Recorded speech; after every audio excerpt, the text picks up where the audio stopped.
In a recent conversation with Miley Cyrus about mental health, Selena Gomez has revealed that she has bipolar disorder. I'm going to tell you how Selena has been coping here for you on IO. What is gravy, y'all? This is InformOverload. I'm Charlotte Doray. The happiest Easter to all of you and your families. If you're not spending this Easter with your families, then do something nice for yourself. Cook yourself like an epic dinner, make yourself a nice little bath, have a little glass of wine. If you're new here on IO, we tell you about trending topics. Subscribe for a different take on the news and follow us on social media. Miley Cyrus has been doing a series on Instagram called Bright Minded since social distancing began. Miley will have guests on the show and they'll talk about social distancing and life in quarantine and how it's affected their mental health, which is something that I know I'm currently dealing with. Not sure about you guys, but I feel like mental health is a big topic of discussion right now. These times are unprecedented and people might be affected differently. Maybe you're just an introvert and this really isn't that much different to you. But I know it's really hard for me to be limited socially. Things like seeing your friends can be a really good way of coping. Now that we're not allowed to do that, we have to find other ways to cope.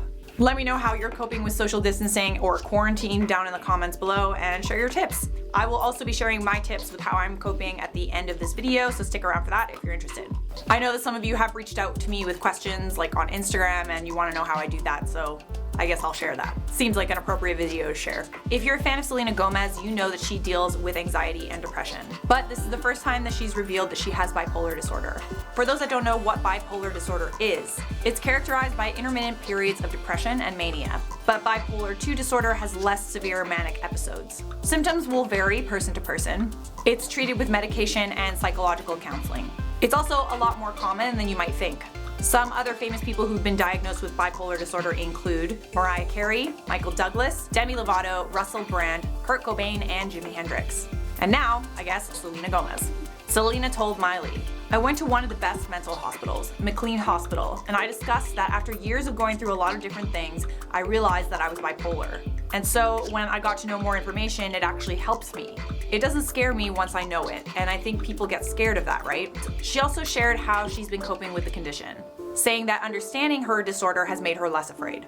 "When I was younger, I was scared of thunderstorms, and my mom bought me all these different books on thunderstorms," she said. "The more that you educate yourself on this, the more that you're not going to be afraid." And it completely worked. One last tip Selena shared that I thought I would share with you. "Being there for other people actually helps me too. But sometimes I have to feel it, Miley. Sometimes I've got to cry it out and I've got to release it. And I've just got to take a deep breath and then remind myself, go back to my tools, which is okay. Where is this coming from?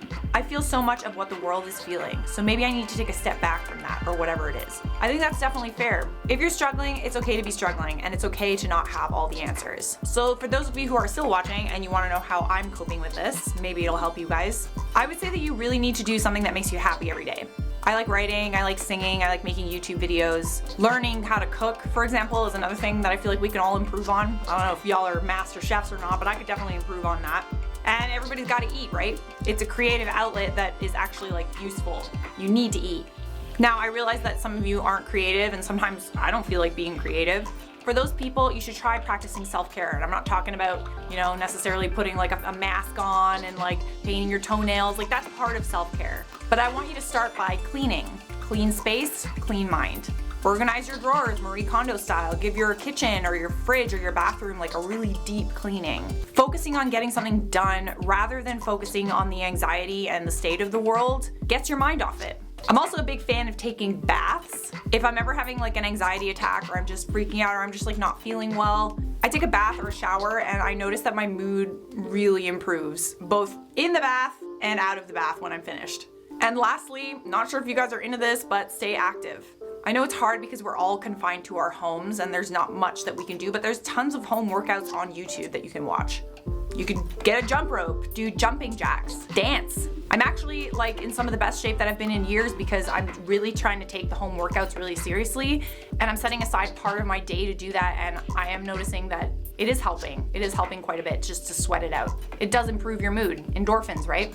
Anyways, I really don't have all the answers. I hope that that was helpful for you. I hope that gave you like a couple of ideas. Maybe you'll be kept busy for the next week or so. Just do your best to adjust to this new way of living. Stay social as much as you can and keep busy. All of our mental health is compromised right now. Just have comfort in knowing that you're not the only one going through it. We really are all in this together. That's it for me, and thanks for watching IO.